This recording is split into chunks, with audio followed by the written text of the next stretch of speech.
আমরা মুসলিমরা মানি যে আল্লাহ লিখেছেন কদর, অর্থাৎ নিয়তি। অনেকে এখানে আপত্তি জানায়, অনেক লোক এভাবে প্রশ্ন করে, মুসলিম অমুসলিম অনেকেই বলে আল্লাহ তো সবকিছু নিয়তি লিখে রেখেছেন যে অমুক লোক ভালো হবে না খারাপ হবে, সে কাউকে খুন করবে কি করবে না, বা কাউকে ধর্ষণ করবে কিনা, অথবা চুরি করবে কিনা, অথবা ভালো কাজ করবে কিনা, সে বেহেশতে যাবে নাকি দোজখে, সবকিছু আগে লেখা থাকলে আমরা কি করব? এখানে কার দোষ?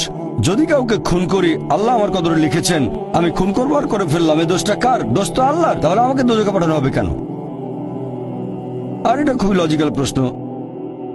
এই প্রশ্নের উত্তরে বলবো, আমাদেরকে এই কদর বা নিয়তির ধারণা আগে বুঝতে হবে যে আল্লাহ সুবহানাহু ওয়া তাআলা আগে থেকে লিখে রেখেছেন একটা মানুষ কখন জন্মাবে, তারপরে সে কোন দেশে জন্মাবে, কখন মারা যাবে, কোন দেশে মারা যাবে। আল্লাহ পবিত্র কোরআনে বলেছেন সূরা ইসরা অধ্যায় 17 আয়াত নম্বর 14 যে যখন কোন শিশু জন্ম নেয় তার কর্মগুলো আমি তার গ্রীবালগ্ন করে দিই। একজন মানুষের ব্যাপারে আল্লাহ জানেন সে কি কি করবে, ভালো না খারাপ, সঠিক না বেঠিক, সে বেহেশতে যাবে নাকি দোজখে যাবে। তবে আল্লাহ সুবহানাহু ওয়া তাআলার একটা উদাহরণ দেই।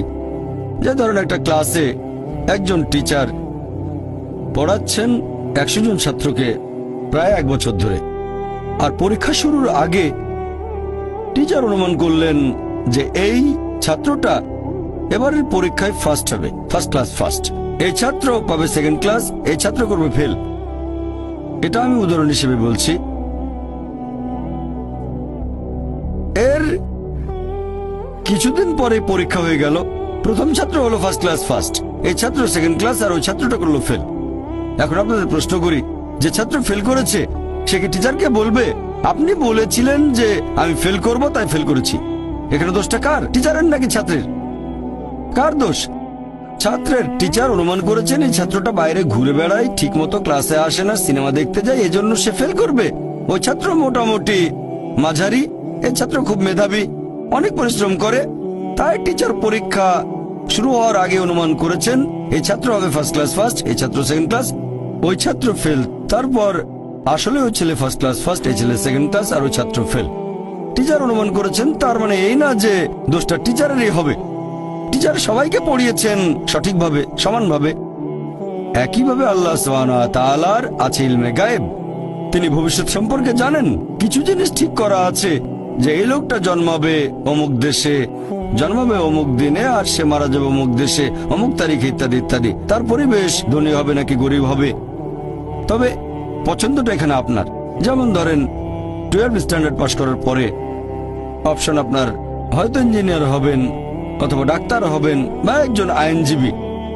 এখানে পছন্দ আপনার, ঠিক করলেন আপনি হবেন ইঞ্জিনিয়ার। এখন আল্লাহ এটা আগে থেকেই জানেন যে 12 স্ট্যান্ডার্ড পাস করার পরে আপনি ইঞ্জিনিয়ার হওয়ার চেষ্টা করবেন, তাই আল্লাহ আগে লিখে রেখেছেন। ব্যাপারটা এমন না যে আল্লাহ লিখে রেখেছেন বলে আপনি বেছে নিচ্ছেন। যেহেতু আপনি এটাই বেছে নেবেন, তাই আল্লাহ আগে লিখে রেখেছেন। এখানে পছন্দ আপনার, তবে আল্লাহ আপনার পছন্দ জানেন। যেমন ধরেন একটা রাস্তার মোড়ে আসলেন, সামনে 5টা রাস্তা, রোড নাম্বার 1 2 3 4 5। এখানে পছন্দ আপনার, বেছে নিতে পারেন রোড নাম্বার 1 2 3 4 5। আপনি গেলেন রোড 2-এ, এটা আগে থেকেই লেখা আছে আপনার নিয়তিতে যে আপনি যাবেন 2 নম্বর রোডে। ব্যাপারটা এমন না যে আল্লাহ লিখেছেন বলে আপনি করছেন, যেহেতু আপনি এটাই বেছে নেবেন তাই আল্লাহ আগে লিখে রেখেছেন। তাহলে পছন্দ আপনার। আপনি চাইলে টাকা উপার্জন করতে পারেন ভালো কাজের মাধ্যমে, হালাল উপায়ে, অথবা পারেন চুরি করে হারাম উপায়ে। পছন্দ আপনার। ধরেন চুরি করলেন, এটা আপনার সিদ্ধান্ত, তবে আল্লাহ আগে থেকে জানেন যে এই লোকটা সহজে টাকা পেতে চায় তাই চুরি করবে, তাই আল্লাহ আগে লিখে রেখেছেন যে এই লোকটা 25 বছর বয়সে চুরি করবে। এখানে দোষটা কার? দোষ আসলে আপনার, তবে আল্লাহর আছে ইলমে গায়েব, তাই তিনি আগেই লিখে রেখেছেন। সিদ্ধান্তটা আপনার। আল্লাহ তাআলা মানুষদের দিয়েছেন স্বাধীন ইচ্ছা, আপনি আল্লাহ তাআলাকে দোষ দিতে পারবেন না আপনার পাপের জন্য। যদি আপনি দোজখে যান, যাবেন আপনার পাপ কাজগুলোর জন্য, আর যদি বেহেশতে যান সেটার কারণ হবে আল্লাহ সুবহানাহু ওয়া তাআলার অসীম করুণা।